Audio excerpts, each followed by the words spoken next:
On December 9, 2024, during the celebrations of the Battle of Ayacucho and Army Day in Lima, the Peruvian Army unveiled the K808 White Tiger Armored Personnel Carrier, APC, marking a significant step in the modernization of its armored fleet. This move comes after a contract signed in May 2024 with Hyundai Rotem and STX for the supply of 30 K808 Biko wheeled armored vehicles, worth $60 million. Notably, this deal represents the first export of South Korean armored vehicles to Latin America. While the initial contract is for 30 units, the total order could expand to 120 vehicles, depending on future requirements from the Peruvian armed forces. The K808 White Tiger is a significant upgrade for Peru, a country whose military equipment is still heavily reliant on Soviet-era vehicles. The introduction of these South Korean vehicles addresses the need for more advanced and reliable armored personnel carriers to enhance the protection and mobility of Peruvian forces. The K808, designed in 2003 and widely used by the South Korean Army, features impressive mobility capabilities, including the ability to cross 1.5-meter trenches, navigate challenging obstacles, and even move through water with its jet propulsion system. Equipped with a central tire inflation system, CTIS, the K808 is well suited for Peru's rugged and mountainous terrain, where mobility is critical. During the December 9th parade, 3 K808 vehicles proudly displayed both the Peruvian and South Korean flags, symbolizing the strengthening of military ties between the two nations. This display came at a time when Peru is actively working to modernize its military, which still includes outdated equipment such as the T-55 main battle tanks and BMP-1 infantry fighting vehicles, IFVs. These Soviet-era vehicles are increasingly inadequate in the face of modern military challenges, underlining the need for new technologies that can offer better protection and operational effectiveness. Peru's decision to modernize its military equipment signals a broader shift away from reliance on Russian defense products, particularly following difficulties encountered in maintaining older Russian systems. In 2023, Peru faced significant challenges sourcing spare parts for its MiG-29 fighter jets, which led the country to reconsider its defense relationships.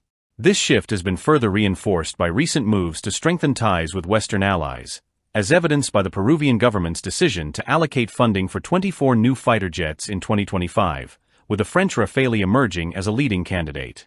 Additionally, in November 2024, the Peruvian Congress approved the entry of 600 U.S. military personnel to assist with security preparations for the APEC meetings, highlighting a growing military collaboration with the United States. Peru's new defense partnerships also extend to South Korea. The decision to acquire K808 vehicles is part of a broader strategy to modernize the Peruvian military by diversifying its suppliers and incorporating cutting-edge technology.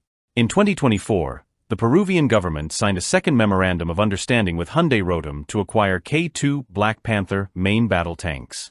Although the specifics of the deal have not been disclosed, sources suggest that Peru is looking to purchase around 100 K2 tanks to replace its aging T-55 fleet.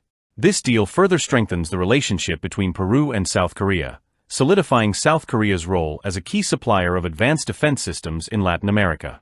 The collaboration between Hyundai Rotem and Peru is not just about modernizing the Peruvian military, but also about fostering long-term strategic ties. South Korea is keen to expand its presence in the Latin American defense market, and this partnership is an essential part of that strategy.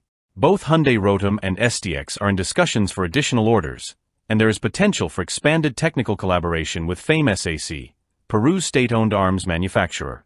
This growing cooperation ensures that South Korea will continue to play a key role in Peru's defense modernization efforts in the years to come. The K808 and K2 tanks are just the beginning of what promises to be a deeper and more enduring partnership.